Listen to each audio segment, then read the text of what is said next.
اللہ کی وحدانیت میں شک کیا، اللہ کو وحدہ لا شریک نہ مانا، اللہ کو اگر مانا تو لا شریک نہ مانا، جیسے مشرکین مکہ تھے، اللہ کو مانتے تھے لیکن حبل، لات، منات اور عزیٰ بنا رکھے تھے کہ اللہ اکیلا کچھ نہیں کر سکتا، یہ لات ہماری مدد کرتا ہے، منات ہماری مدد کرتا ہے، عزیٰ ہماری مدد کرتا ہے، حبل ہماری مدد کرتا ہے۔ اللہ کو مانتے تھے، اوروں کو بھی مانتے تھے۔ تو ایسے لوگ والمشرکین کے اندر آتے ہیں، جو سرے سے اللہ کو ہی نہیں مانتے، وہ اِنَّ الَّذِينَ كَفَرُوا کے اندر آتے ہیں۔ اور تیسرا گروہ کا تذکرہ فرمایا من اہل الکتاب، جو اہل کتاب اپنے آپ کو کہلاتے ہیں، خواہ وہ کہیں کہ ہم تورات کو مانتے ہیں، زبور کو ماننے کا دعویٰ کرتے ہیں، انجیل کو ماننے کا دعویٰ کرتے ہیں۔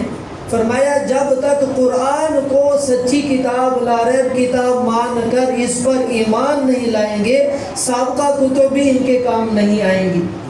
تو تینوں گروہوں کا تذکرہ فرمایا، ان الذین کفروا من اہل الکتاب والمشرکین، یہ تینوں گروہ کے بارے میں فرمایا فی نار جہنم، یہ جہنم کا ایندھن بنیں گے، آگ کا ایندھن بنیں گے، پھر صرف ان کو نکلنا نصیب نہیں ہوگا، فرمایا خالدین فیہا، اس میں ہمیشہ ہمیشہ رہیں گے۔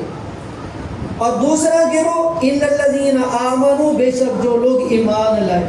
اب ایمان کیا چیز ہے؟ ہم بچوں کو پڑھاتے رہتے ہیں، ایمان اصل میں دل میں یقین رکھنے کا نام ہے کہ آمنت باللہ، میں اللہ پر ایمان لایا۔ کیسا ایمان لایا؟ کہ اللہ رب العزت اپنی ذات میں، اپنی صفات میں، صفات کے تقاضوں میں اکیلا ہے، نہ اس کی ذات میں دوسرا کوئی شریک ہے۔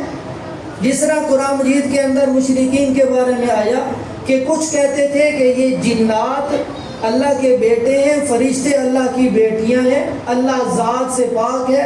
قل هو اللہ احد اللہ الصمد لم یلد ولم یولد ولم یکن لہ کفوا احد۔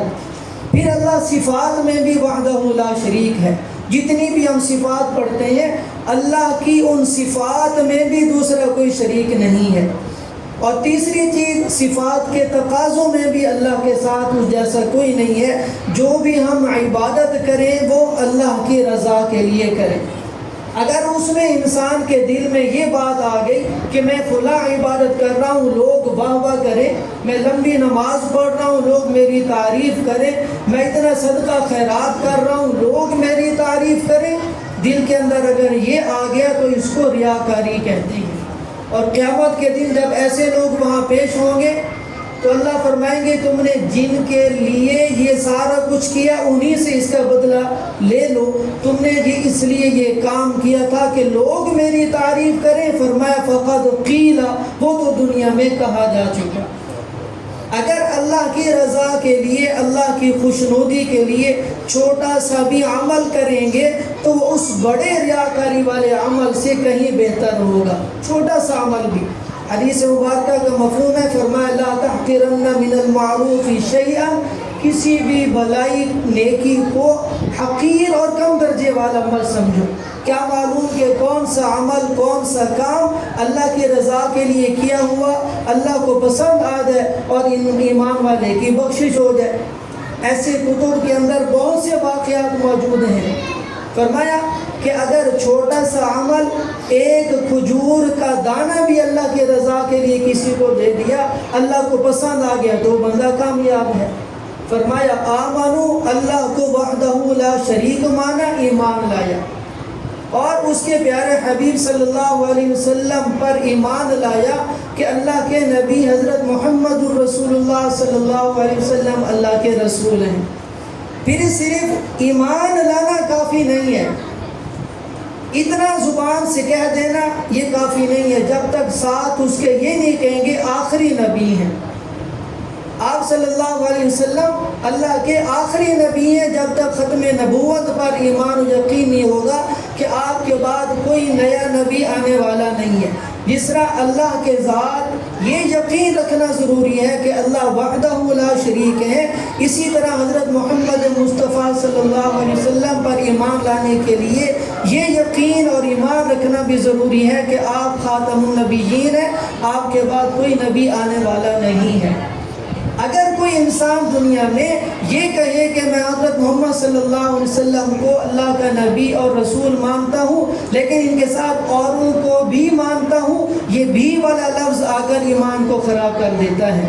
جیسے مشرکین مکہ اللہ کو مانتے تھے، اوروں کو بھی مانتے تھے کہ اللہ کی ذات میں یہ شریک ہے، وہ کامیاب نہیں ہو سکے۔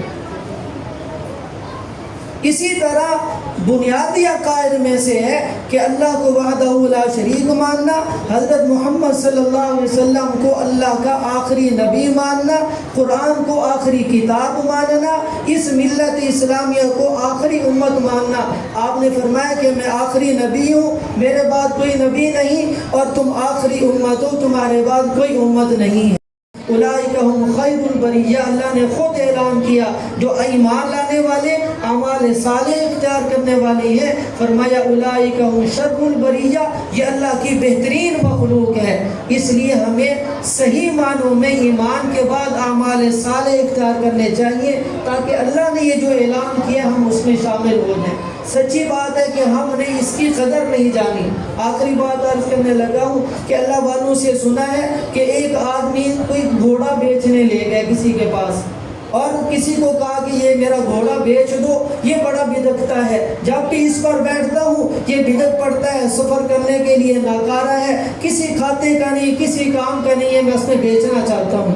اس نے کہا چلو میرے ساتھ چلو، بازار مارکیٹ منڈی لے گیا اور اس نے جا کر گھوڑے کی تعریف کرنا شروع کر دی۔ بڑا وفادار ہے، آرام سے چلتا ہے، کوئی بدکتا نہیں ہے، ہوا میں اڑتا ہے، اور یہ ساری تعریفیں کرتے کرتے اس کے پل باندھ دیے۔ مالک کہنے لگا اچھا یہ اتنا اچھا گھوڑا ہے، میں بیچتا ہی نہیں ہوں۔ تو ہماری حالت بھی وہی ہے کہ ہم نے اپنی خود قدر نہیں پہچانی کہ اللہ نے ہمیں اتنی بڑی شان عطا فرمائی ہے، اور وہ شان صرف نبی محترم صلی اللہ علیہ وسلم کے امتی ہونے کی وجہ سے ہے۔ ہمیں اس کی صحیح قدر پہچاننی چاہیے۔ اللہ تعالی ہمیں کہے سنے پر عمل کرنے کی توفیق عطا فرمائے۔